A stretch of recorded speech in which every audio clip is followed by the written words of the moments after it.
लौकिक सांसारिक इंतजार करना, आपको इनवाइट किया जाए तो आप जाना, नहीं तो नहीं जाना। लेकिन बंधुओं, जहां बांके बिहारी का उत्सव हो रहा हो, कोई बुलाए या न बुलाए, आप बिहारी जी के चरणों में पहुंच जाना।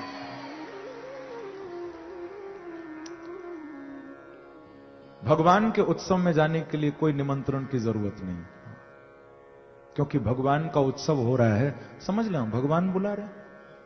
अब यहां पर ये जो उत्सव हो रहा है, ये किसका उत्सव है?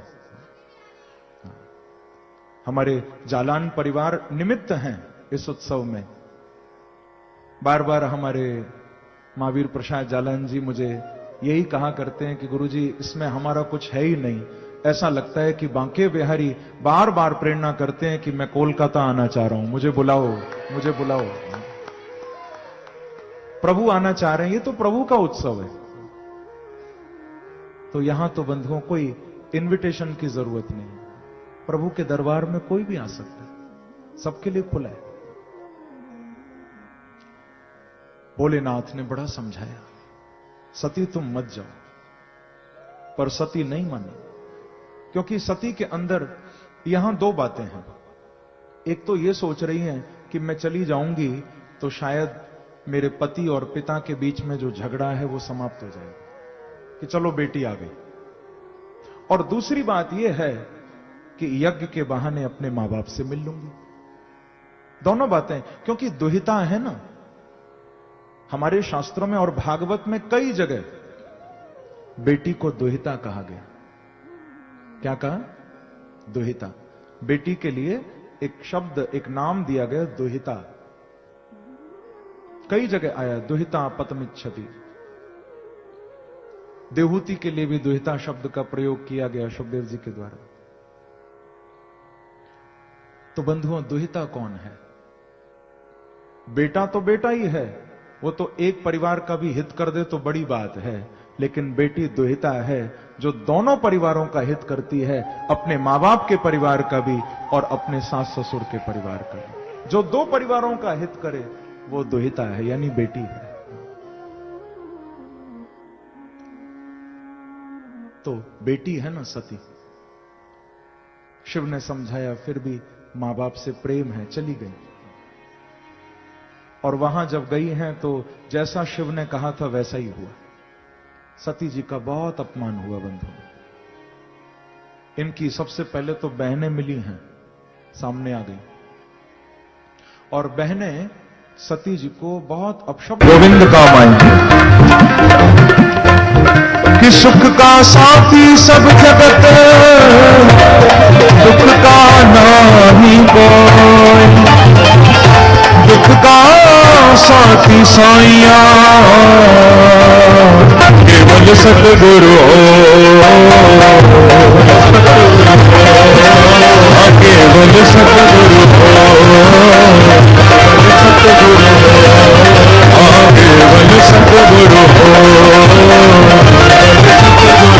इसलिए जो शरण गुरु की आया, शरण गुरु की आया, शरण गुरु की आया,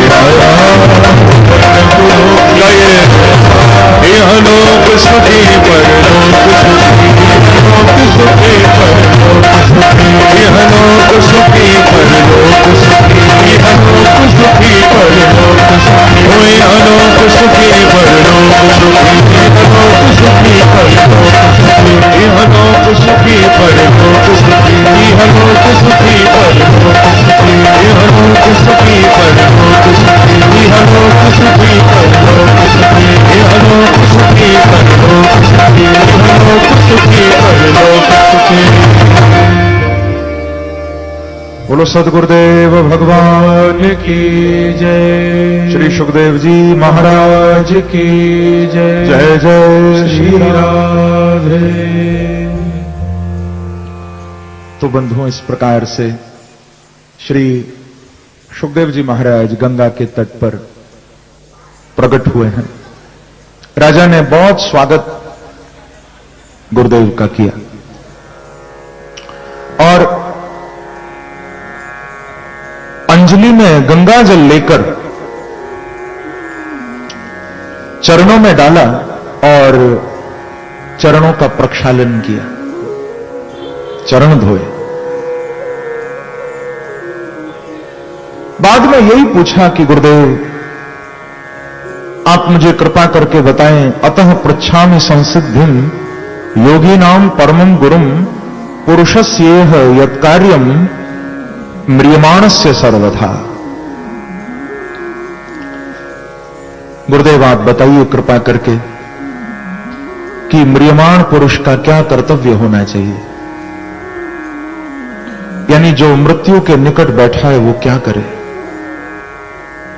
किसको याद करे, किसका चिंतन करे, किसका नाम ले, क्या करे। राजा के इस प्रश्न को सुनकर सुखदेव जी इतने गदगद हो गए। यहां से भागवत का द्वितीय स्कंद प्रारंभ हो रहा है बंधुओं, और सुखदेव जी बड़ा सुंदर कह रहे हैं। श्री शुक उवाच वरीयानेशते प्रश्नः कृतो लोकहितो नृप आत्मवित् सम्मतः पुंसां श्रोतव्या दिशु यः परः। श्रोतव्या दिशु यः परः। परीक्षित, आज तुमने जो प्रश्न हमसे पूछा है, यह प्रश्न तुम्हारा बड़ा श्रेष्ठ प्रश्न है, बहुत सुंदर तुमने पूछा, क्योंकि ऐसे प्रश्नों का ही संतों के समाज में आदर होता है। ये आदर के योग्य प्रश्न है तुम्हारा,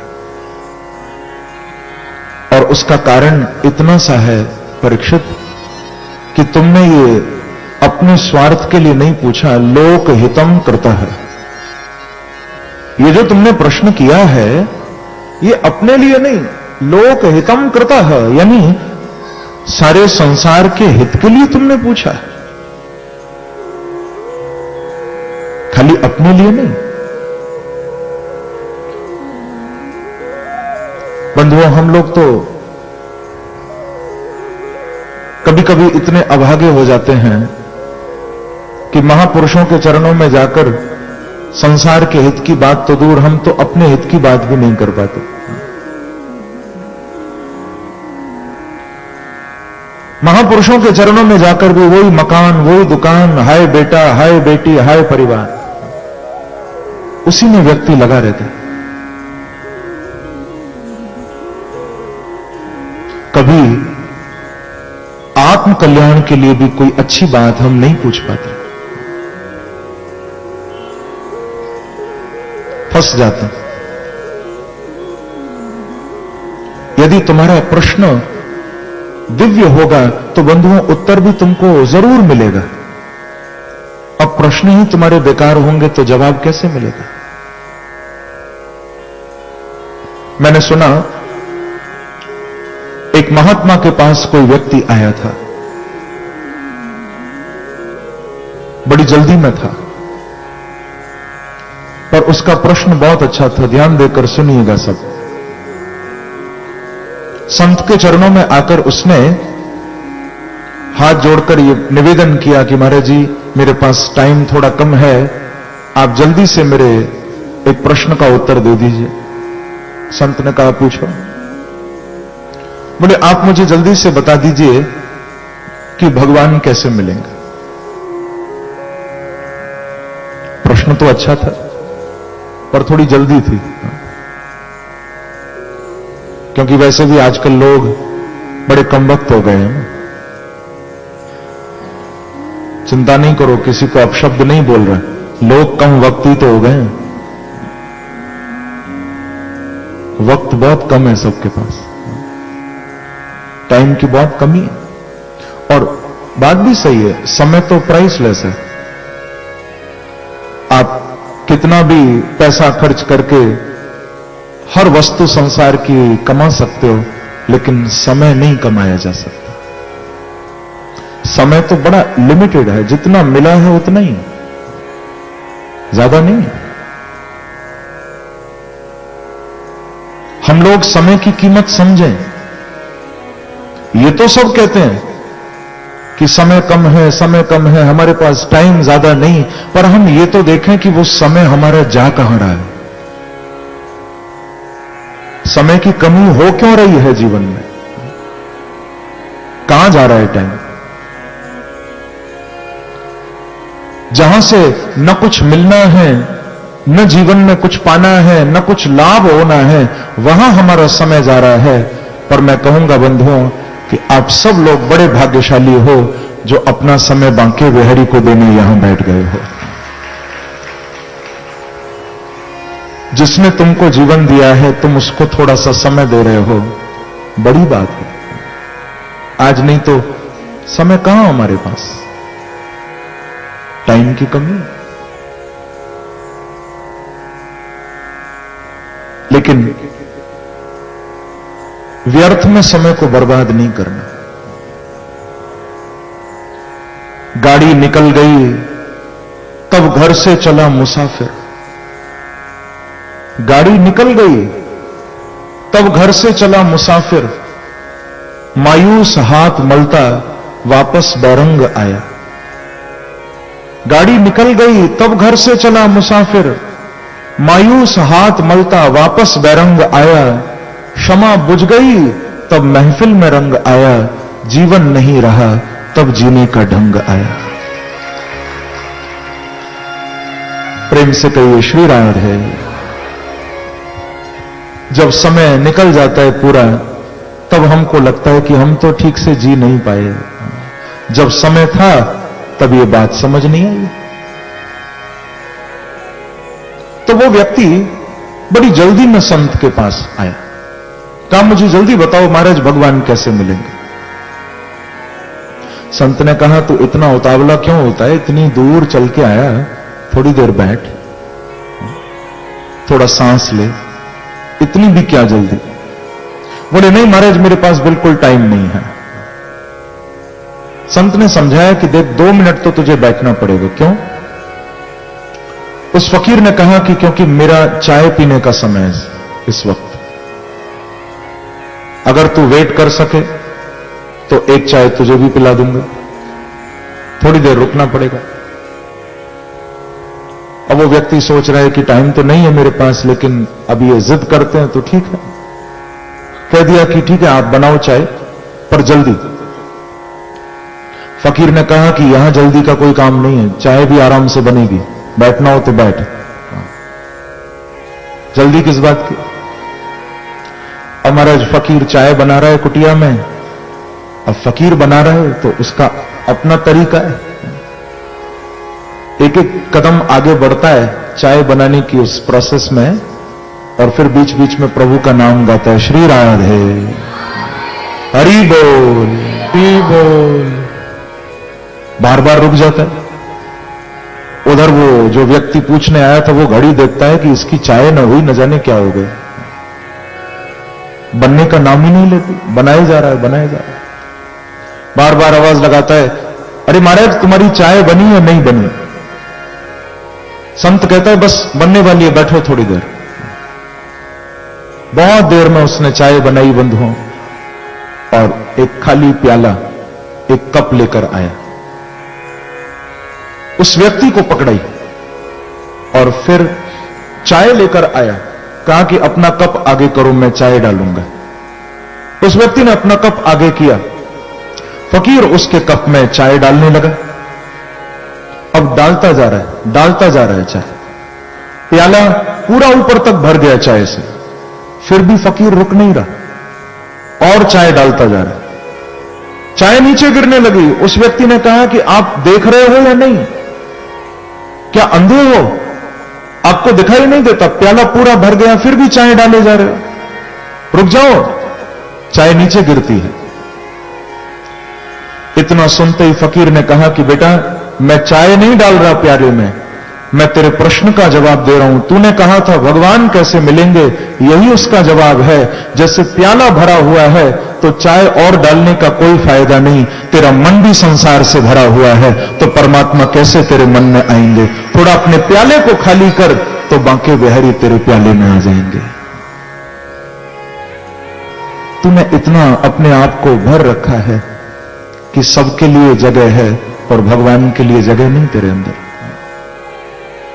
प्याला भरा हुआ है, थोड़ा सफाई कर, सत्संग के द्वारा अपने मन को साफ कर, थोड़ी जगह बना, तो उसमें तुझे उस दिव्य तत्व का, दिव्य सत्ता का, उस परमात्मा का साक्षात्कार हो जाएगा। कहीं जाने की जरूरत नहीं पड़ेगी।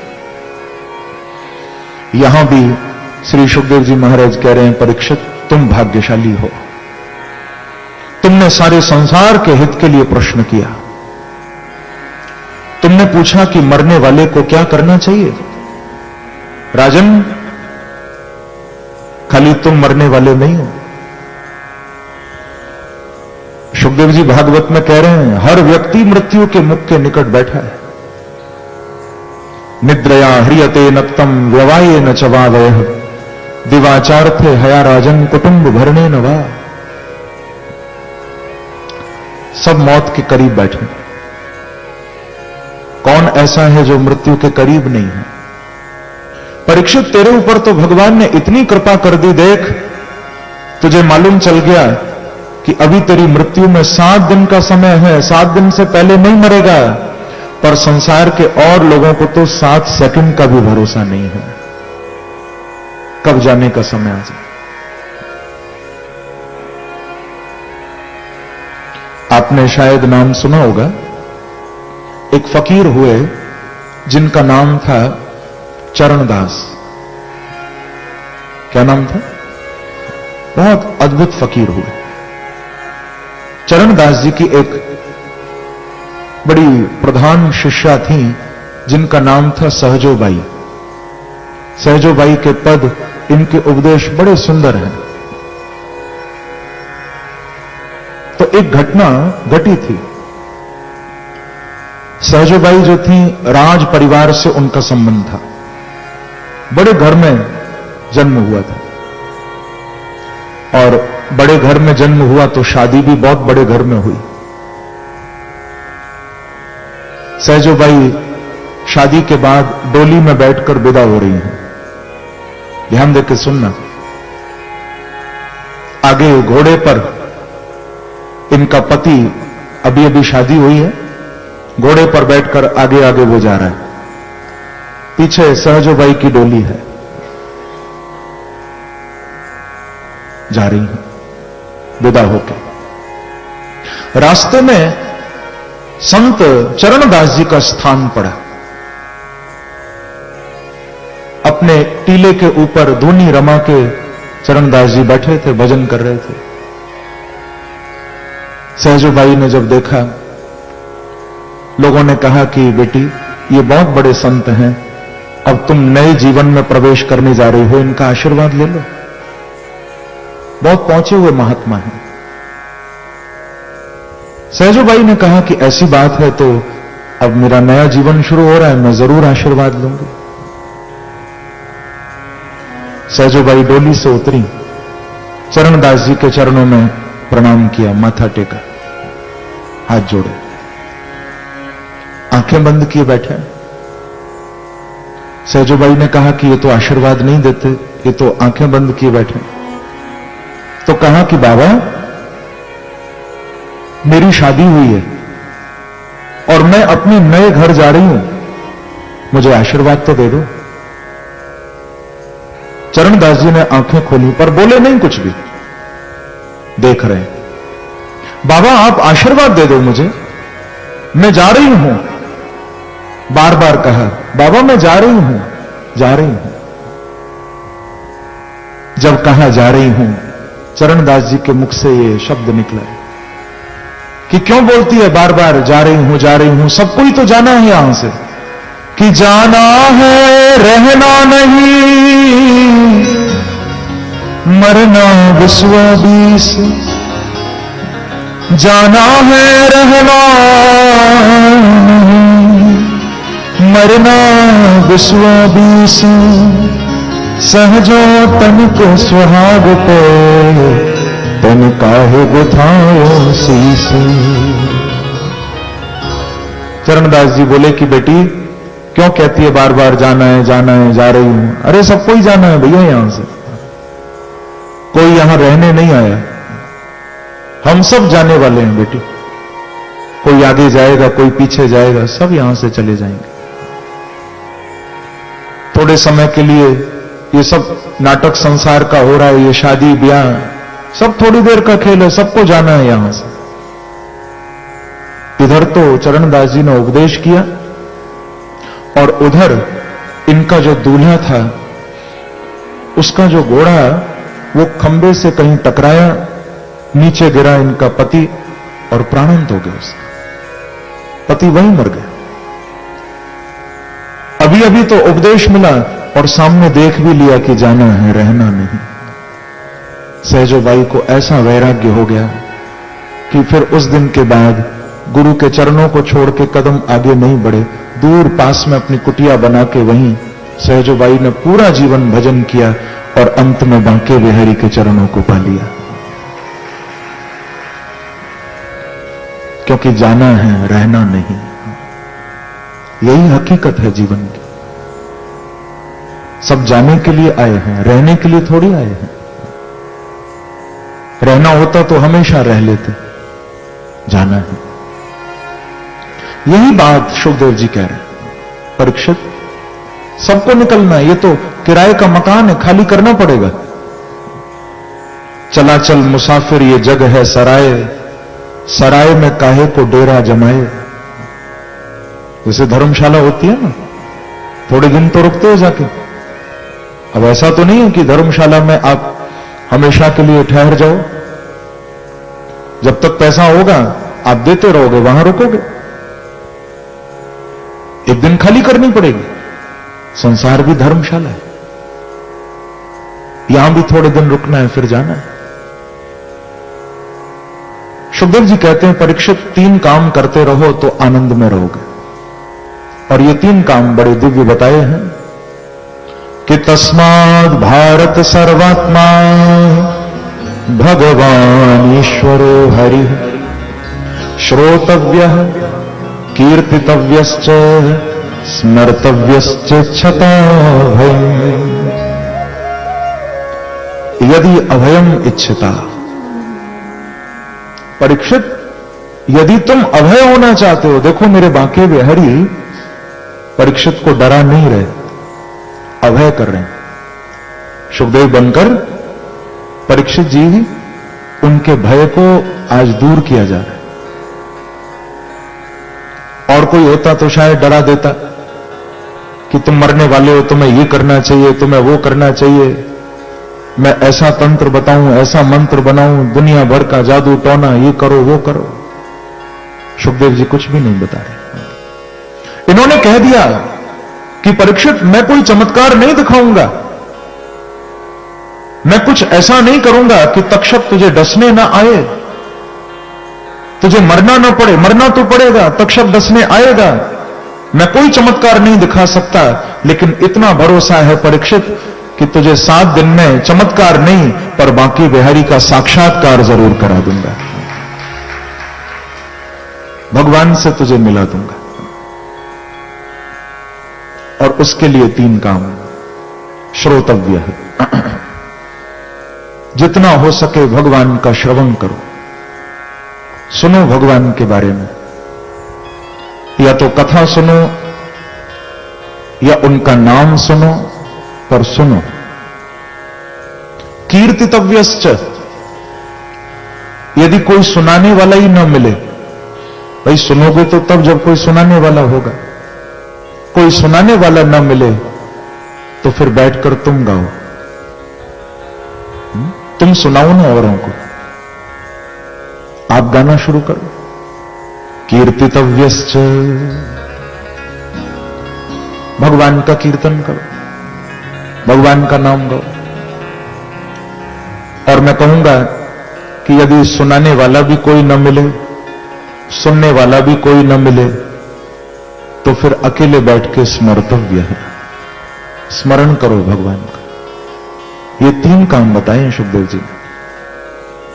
आप जीवन में सतत रूप में इन तीनों में से कोई ना कोई काम करते रहो। ये तीनों काम एक साथ नहीं हो सकते कि आप एक साथ गा भी लो, सुन भी लो, स्मरण भी कर लो, एक साथ मत करो, पर तीनों में से कुछ ना कुछ करते रहो।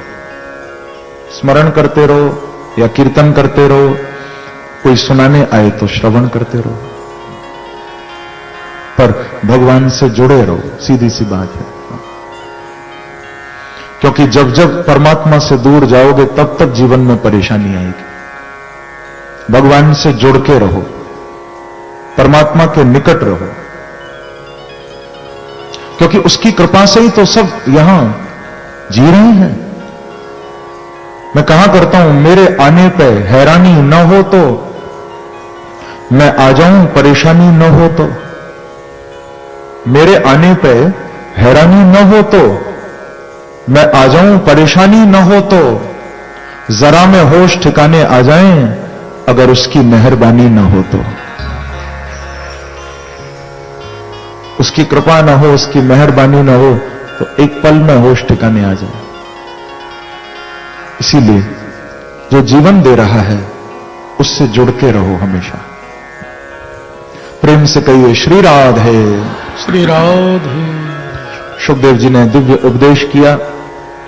आगे बंधुओं द्वितीय स्कंद के चौथे अध्याय में मंगलाचरण किया कि भूतैर महद्भे य इमाः पुरो विभो निर्माय शेते यदुमूषु पुरुषः भुङ्क्ते गुणान् षोडश षोडशात्मकः सोऽलङ्कृशिष्टो भगवान् वचांसि मे।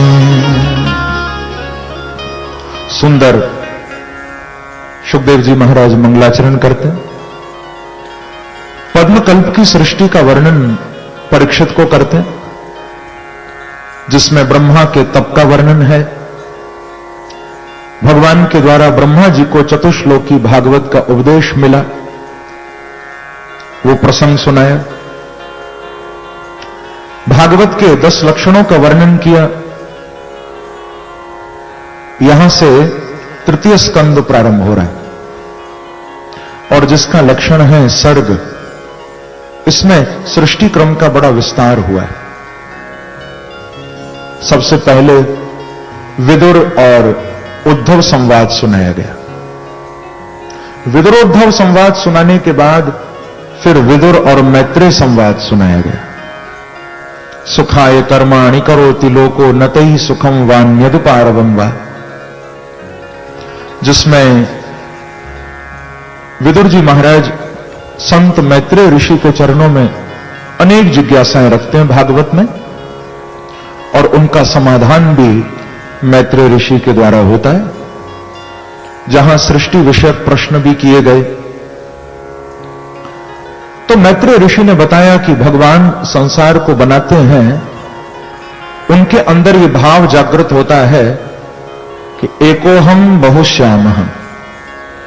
जब भगवान एक से अनेक होना चाहते हैं तो सृष्टि की रचना प्रभु के द्वारा होती है,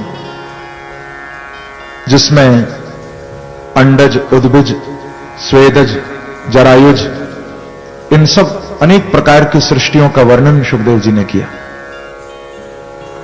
मानसी सृष्टि में सनत कुमारों की उत्पत्ति का प्रसंग सुनाया। ब्रह्मा की ब्रकुटी से रुद्र भगवान प्रकट हुए, वो कथा सुनाई। ब्रह्मा जी के 10 अंगों से 10 प्रजापतियों की उत्पत्ति, उस प्रसंग को भी सुनाया। जब मैथुनी सृष्टि प्रारंभ हुई है तो वहां ब्रह्मा के द्वारा सर्वप्रथम मनु और शत्रुपा को उत्पन्न किया गया, और मनु शत्रुपा के द्वारा फिर मानवों की सृष्टि, मैथुनी सृष्टि आगे बढ़ी।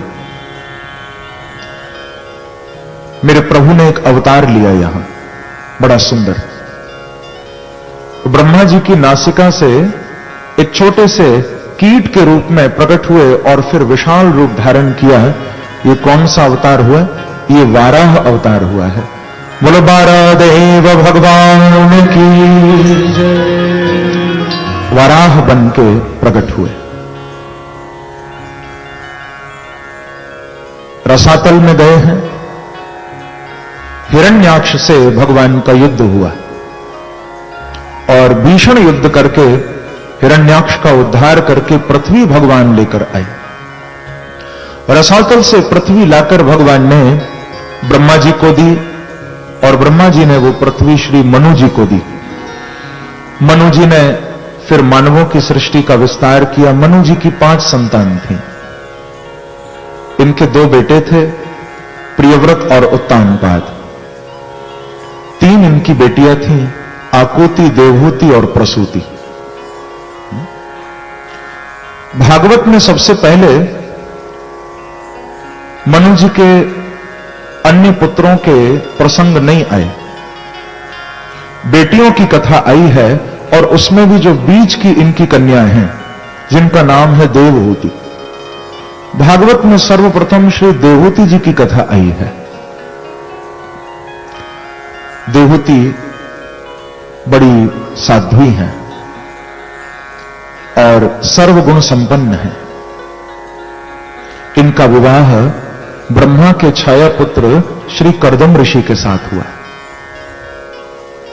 कर्दम ऋषि ने बिंदु सरोवर पर 10,000 साल तक भगवान के लिए तप किया था। भगवान ने जब इनको दर्शन दिया तो कर्दम ऋषि ने बड़ी प्यारी स्तुति भागवत में गाई। कर्दम जी भगवान को कह रहे हैं कि जुष्टम बताद्याखिल सत्वराशे संसिद्धमक्ष्ण स्तव दर्शनान्नः यद्दर्शनम जन्मभिरीड सद्भी राशासते योगिनोरूढ़ योगा। कर्दम जी बड़ी प्यारी स्तुति भगवान की गाते हैं।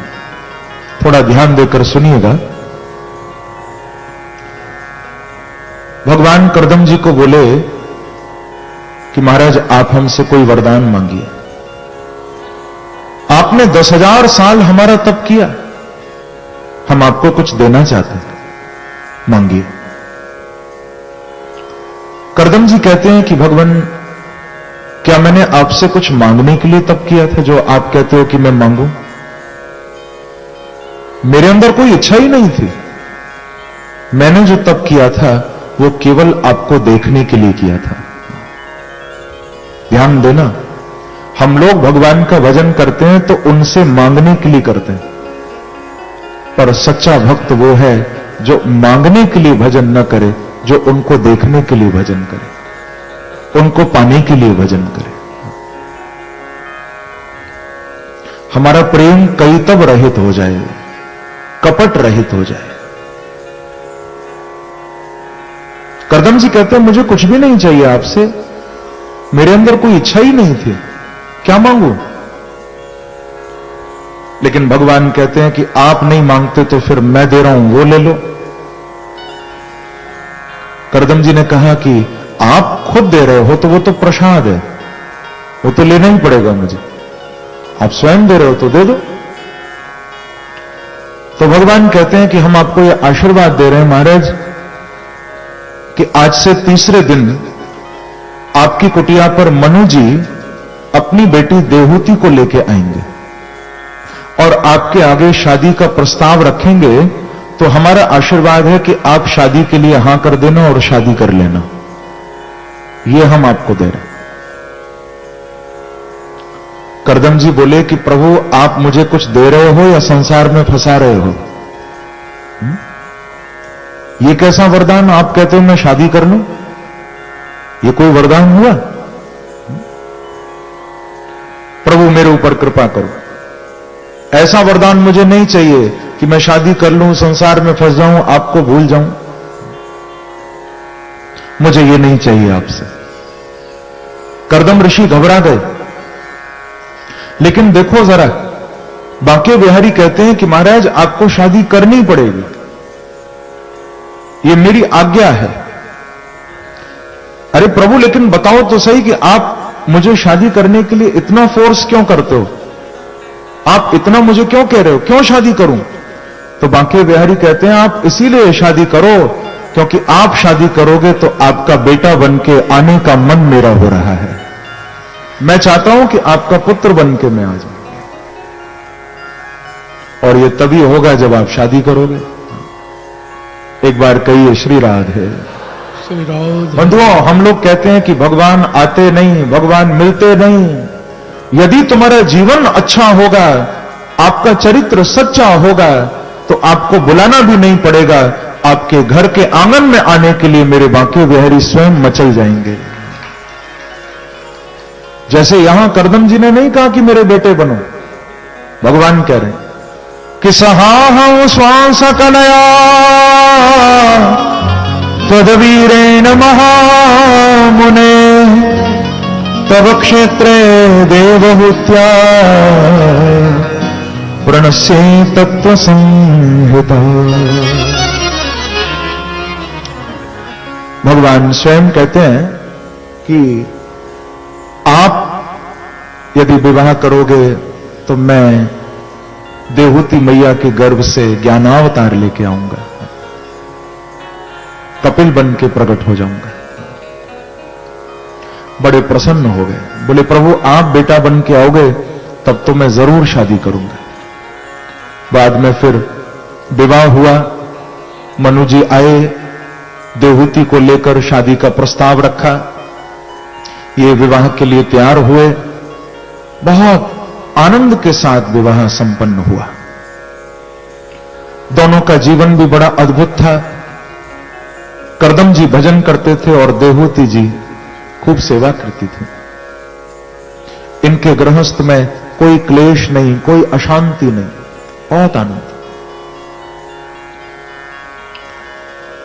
करदम जी प्रसन्न थे। तुष्टो हमद्य तब मान अभिमानदाया शुश्रूषया परमया परया च भक्त्या। देवहूति की सेवा शुश्रूषा से करदम जी गदगद थे। गृहस्थ ऐसा ही होना चाहिए बंधु। गृहस्थ में यदि आनंद नहीं है तो वो गृहस्थ कैसा गृहस्थ? फिर तो ऐसा लगता है मानो एक बोझा ढो रहे हैं, बस एक बोझ लेके चल रहे हैं। आजकल तो ऐसा लगता है कि दो स्त्री और पुरुष बैठे हों, एक दूसरे की तरफ देखते न हो, एक दूसरे से मुंह फेर रखा हो, आपस में बात भी न करते हों, तो बस समझ लेना वो दोनों पति पत्नी ही होंगे। फिर इसमें कोई संदेह नहीं है, पति पत्नी होंगे दोनों। सुकरात कहा करते थे, आपने नाम सुना होगा सोक्रेटिस का, जो ग्रीस के बहुत महान फिलॉसफर हुए। सुकरात कहा करते थे कि पति और पत्नी एक सिक्के के दो पहलू हैं, पर कमाल की बात है दो पहलू हैं तो कभी एक दूसरे को देखते नहीं है। क्योंकि सिक्का होता है ना, तो इधर का जो साइड है वो उधर को नहीं देख सकता और उधर का इधर को नहीं देख सकता। शादी से पहले तो खूब कहते हैं तेरे बिना मैं नहीं, मेरे बिना तू नहीं, और शादी के बाद बोले अब या तो तू नहीं या मैं नहीं। बात उल्टी हो जाती है, तू नहीं या मैं नहीं।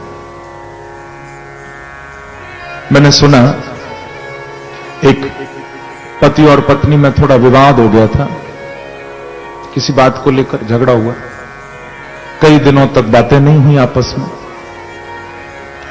अब पति को थोड़ा जरूरी काम से फ्लाइट पकड़नी थी, जाना था, 8 बजे की फ्लाइट थी अगले दिन सुबह। अब 8 बजे की फ्लाइट है तो कम से कम 1 घंटे पहले तो पहुंचना पड़ेगा एयरपोर्ट, जल्दी उठना था। अब पत्नी से बातचीत नहीं हो रही पति की। यदि बातचीत होती तो वो बोल देता कि देख मुझे सुबह जल्दी उठा देना, मुझे निकलना है। बातें हो नहीं रही, क्योंकि यहां भी अभिमान टकराता है ना कि पहले कौन बोलेगा। लड़ाई तो हो गई, अब शुरुआत कौन करेगा? कोई बोलने को राजी नहीं, क्या करें? तो पति ने एक काम किया, उसने एक कागज पर पेन से लिखा कि मेरी सुबह 8 बजे की फ्लाइट है, तो कम से कम मुझे 5 बजे उठा देना, जरूरी काम से जाना है। कागज पर लिखा और पत्नी के वो तकिए के नीचे कागज रख दिया। निश्चिंत हो गया कि अब ये पढ़ेगी, उठा देगी, सो गया। जब सुबह उसकी आंख खुली, उसने सामने घड़ी में देखा तो 10 बज रहे थे। नहीं उठाया। जैसे ही घड़ी में 10 बजे देखा, समझ गया फ्लाइट तो निकल गई और जाना वाना तो सब अब कैंसिल करना पड़ेगा, कैसे जाऊंगा। गुस्से में उठा कि इसको नहीं छोड़ूंगा आज, इसने मेरी फ्लाइट मिस कराई, आज नहीं छोड़ूंगा। जैसे ही उठ के बैठा तो क्या देखता है, सामने भी कागज पड़ा हुआ था कि 5 बज गए हैं, उठ जाओ। बोले बेटा तूने कागज दिया तो ले कागज, जैसे को तैसा। अब बताओ, पति और पत्नी का आजकल ऐसा व्यवहार है, फिर भी कहते हैं कहो ना प्यार है। और कहां प्यार है, टकरार ही टकरार है। बोलो वृंदावन बिहारी लाल की जय। हम शिक्षा लें भागवत में। करदम जी और देहूती मां, उनके गृहस्थ में कोई अशांति नहीं, बड़ा प्रेम। क्योंकि लड़ाई हर घर में होती है बंधुओं, पर समझने वाली बात यह है कि झगड़ा होगा, दोनों आग बनेंगे तो घर जल के राख हो जाएगा। मैं तो कहूंगा कभी झगड़ा भी हो और एक यदि आग बने तो दूसरे को पानी बन जाना चाहिए, ताकि घर में लगी हुई वो आग धीरे से शांत भी हो जाए। दोनों आग बन जाएंगे तो घर जल जाएगा। किसी को तो कॉम्प्रोमाइज करना पड़ेगा। तो करदम जी का गृहस्थ बड़ा दिव्य। नित्यम पर्यचरत प्रीत्या भवानी व भवम प्रभम, ऐसा गृहस्थ। इनके यहां सर्वप्रथम 9 बेटियों का जन्म हुआ। फिर 10वीं संतान के रूप में ज्ञानावतार लेकर भगवान पधारे हैं कपिल बनकर। बोलो कपिल देव भगवान की जय। कपिल बनकर आए हैं, सुंदर अवतार लिया। हम लोग तो कितने भाग्यशाली हैं, कपिल भगवान के बहुत करीब बैठे हैं हम तो, क्योंकि देवहूति को ज्ञान देकर यहीं समाधि लगाई है, यहीं आसन लगाया है गंगा सागर में। आज भी कपिल भगवान वहां विराजे।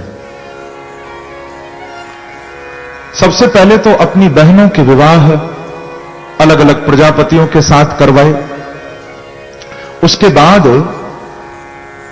कपिल भगवान अपने पिता को भागवत में 5 श्लोकों में सन्यास का सुंदर उपदेश करके सन्यास आश्रम की ओर भेज दो। मई संन्यस्त कर्मणः।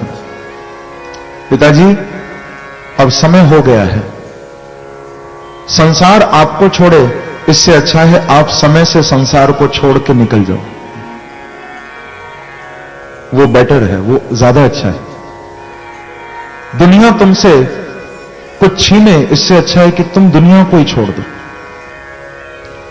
तो विरक्त होकर करदम जी महाराज सन्यास लेकर घर से चले गए भजन करने। बाद में देवहूति मैया चरणों में आई है और भागवत में बड़ी प्यारी प्रार्थना माता देवहूति ने की है। क्या कहा सुनिए जरा। देवहूति जी कह रही हैं कि तम त्वागता शरणा शरण्या स्वभृत्य संसार तरो कुठार जिज्ञासया प्रकृते पुरुषस्य नमामि सद्धर्म विदां वरिष्ठम। सुंदर उपदेश मां ने प्राप्त करने की कामना की कि हे कपिल, अब मुझे ज्ञान देने वाला आपको छोड़कर और कोई नहीं है। सद्धर्म विदां वरिष्ठम, आप जैसा ज्ञानी कौन हो सकता है। सताम यो धर्मः तद विदाम मध्य श्रेष्ठम वरिष्ठम। सद्धर्म को जानने में आपसे बढ़कर आपसे श्रेष्ठ और कोई नहीं है। हे कपिल, आप मुझे थोड़ा सा ज्ञान दो। क्योंकि मैं आपके चरणों में आ गई हूं। आपके चरण कैसे हैं? तो मैया कह रही है, बड़ा प्यारा भाव है कि संसार रूपी वृक्ष को काटने में आपके पैर, आपके चरण बड़े समर्थ हैं। कि स्वभृत्य संसार तरोह कुठारम, स्वभृत्य स्वभक्तानाम संसार एव तरुह तस्य कुठारम। अपने भक्तों के संसार रूपी पेड़ को काटने के लिए आपके चरण जो हैं वो कुल्हाड़ी की तरह हैं। वैसे देखा होगा ना, कुल्हाड़ी तो छोटी सी होती है, पेड़ कितना बड़ा होता है, पर वो छोटी सी कुल्हाड़ी बड़े से बड़े पेड़ को काट के पटक सकती है। यदि कोई हिम्मत दिखाए, उसको उठा के कोई लग जाए तो बड़े से बड़ा पेड़ कट जाएगा। ऐसे ही देवहूति मैया कह रही हैं कि हे कपिल, आपके चरणों में जो आकर बैठ जाता है, उसका कर्म बंधन, उसका भव बंधन कितना भी बड़ा क्यों न हो, पर आपके चरणों का जो आश्रय लेता है, उसका जन्म जन्मांतर का भव बंधन हमेशा के लिए समाप्त हो जाता है। ऐसे आपके चरण हैं। बोलो कपिल देव भगवान की जय। मैया ने सुंदर प्रार्थना की, भगवान ने उपदेश किया, यही कहा कि योग आध्यात्मिक पुंसां मतो निःश्रेयसाय मे अत्यंतो परतिर्यत्र दुःखस्य च सुखस्य च। माता जी, इस संसार में आप रहोगी, कभी सुख मिलेगा, कभी दुख मिलेगा, और इससे यदि परेशान हो गई तो तुम फंस जाओगे, क्योंकि यह संसार सुख दुख से भरा पड़ा है। एक सेकंड में आप सुखी हो जाओगे और अगले ही पल दुखी हो जाओगे। अच्छे खासे बैठे थे, किसी ने आकर ऐसी बात बोल दी कि मूड ऑफ हो गया, परेशान हो गए। हकीकत तो यह है बंधुओं, आजकल हमने अपना रिमोट कंट्रोल दूसरे के हाथ में दे रखा है। दूसरा तारीफ कर देता है तो खुश हो जाते हैं, दूसरे ने गाली दे दी तो परेशान हो गए। भागवत जी ये संकेत कर रही हैं बंधुओं कि अपने जीवन का रिमोट दूसरे के हाथ में मत दो, या तो अपने हाथ में रखो। दूसरा क्यों परेशान करे, दूसरा क्यों तुमको सुखी करे? तुम जब चाहो सुखी हो, तुम जब चाहो दुखी हो। या तो अपने हाथ में अपने जीवन का रिमोट रखो, या फिर बांके बिहारी के हाथ में सौंप दो। संसार के हाथ में क्यों? जैसे मैं सुनाता हूं, एक व्यक्ति था, उम्र बहुत हो गई थी, बाजार से घर लौट रहा था। एक सामने से व्यक्ति दौड़ता हुआ आ रहा था, उसको बोला कि बाबूजी आप कहां थे? कहा भैया मैं तो बाजार गया था, अब घर जा रहा हूं। अरे बोले आपको नहीं मालूम, आप बाजार में न जाने क्या कर रहे हो, उधर तुम्हारे घर में आग लग रही है, आपका घर जल रहा है। इतना सुनना था, बाबूजी फूट फूट के रोने लगे कि मेरा घर जल रहा है। सच कह रहे हो? बोले बिल्कुल, जाके देख लो। रोते रोते दौड़े दौड़े आए कि मेरा मकान जल रहा है। तभी सामने से दूसरा व्यक्ति निकला, बाबूजी रोते क्यों? अरे बोले भैया मेरा घर जल रहा है, कुछ भी नहीं बचा। बोले लेकिन रोने की जरूरत नहीं है, क्योंकि आपके बेटे ने कल ही मकान बेच दिया, चिंता क्यों करते हो? अब जिसने खरीदा है वो रोएगा, आप क्यों रोते हो? इतना सुनना था, बाबूजी चौड़ गए। मकान मेरा नहीं है। बोले आपका कहां है? अब तो महाराज खुशी का ठिकाना नहीं, चलो जिसने लिया वो ही मरा, हम तो बचे। तभी सामने से बेटा आ रहा है भागता हुआ, बोले बाबूजी बाबूजी हम तो बर्बाद हो गए। अरे बेटा क्या बात हो गई? बोले मकान तूने तो कल बेच दिया। बाबूजी खाली बात ही हुई थी, पैसा वैसा कुछ नहीं मिला हो अभी। तो मकान अपना ही है? बोले अपना ही है। बाबूजी फिर हार्ट फेल हो गया, गिर गए नीचे। संसार की बातें सुखी कर देती हैं, संसार की बातें दुखी कर देती हैं। लेकिन बंधुओं, अपना रिमोट बिहारी जी के हाथ में दे दो, अपने जीवन की डोर प्रभु के हाथ में दे दो, तो फिर न सुखी होगे न दुखी होगे, फिर तो जीवन में आनंद ही आनंद आ जाएगा। आप सुख और दुख दोनों से ऊपर निकल जाओ, जीवन आनंद से भर जाएगा आपका। बंधुओं, महापुरुषों के जीवन में देखो आनंद होता है। कपिल भगवान भी भागवत में यही कह रहे हैं कि तितिक्षवः कारुणिकाः सुहृदः सर्वदेहिना अजात शत्रवः शांता साधवः साधुभूषणा। संतों के जीवन में आनंद होता है। कबीरा खड़ा बाजार में मांगे सबकी खैर, ना काहू से दोस्ती ना काहू से बैर। दोस्ती करोगे तो परेशान रहोगे, बैर करोगे तो परेशान रहोगे। संबंध जोड़ो तो उनसे जोड़ो। संसार की दोस्ती भी बुरी और दुश्मनी भी बुरी। सेवा सबकी करो, लेकिन मोह किसी से नहीं। मोह परमात्मा से, प्रेम परमात्मा से। महापुरुषों का जीवन ऐसा ही होता है। वो करुणा ही बरसाना जानते हैं केवल।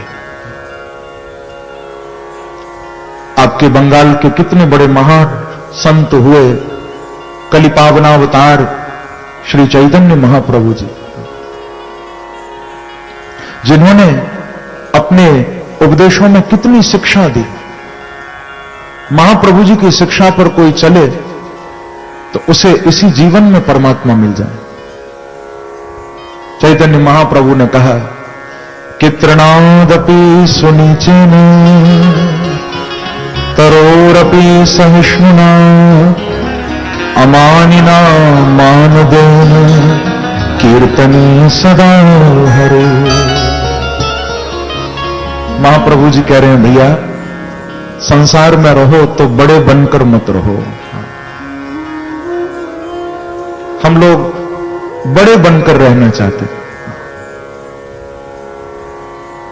पर आपको बताऊं, संसार में बड़ा व्यक्ति वो नहीं है जिससे मिलने के बाद दूसरा व्यक्ति अपने आप को छोटा समझे। आजकल बड़े लोग तो बहुत हैं, पर उनसे मिलो तो ऐसा लगता है हम तो छोटे हैं। पर भागवत कह रही है कि बड़ा व्यक्ति वो नहीं जिससे मिलकर आप अपने आप को छोटा समझो। बड़ा व्यक्ति वो है, बोले, जो तुमको भी बड़ा बना दे, जिससे मिलकर तुमको लगे कि हां हम भी कुछ हैं, जो आदर दे, जो सम्मान दे, वो बड़ा व्यक्ति।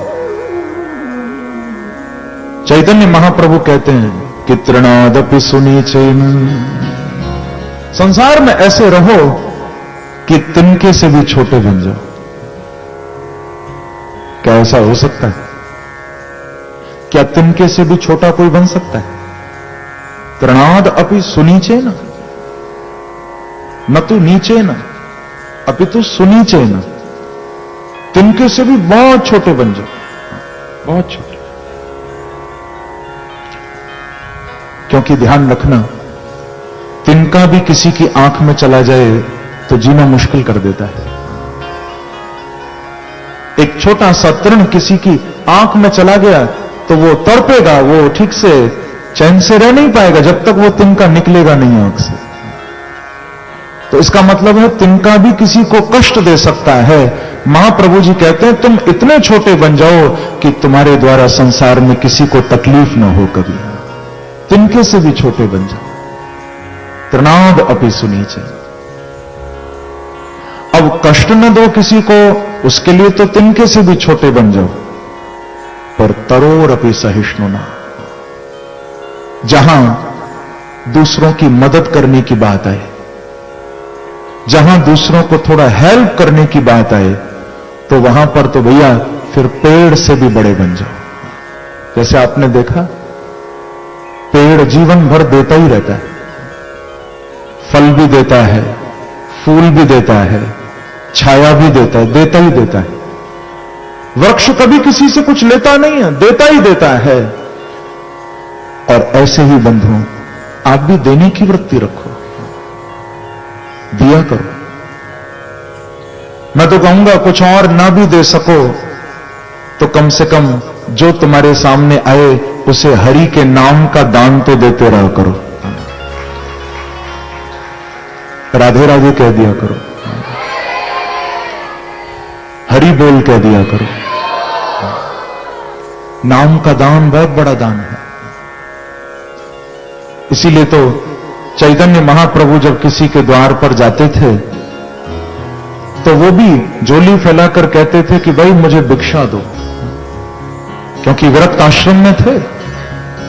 लेकिन कभी ये नहीं कहते थे कि मेरी झोली में आटा डालो, दाल डालो, चावल डालो, रोटी डालो, साग डालो। नहीं, महाप्रभु जी ऐसा किसी को नहीं कहते। महाप्रभु जी क्या कहा करते थे?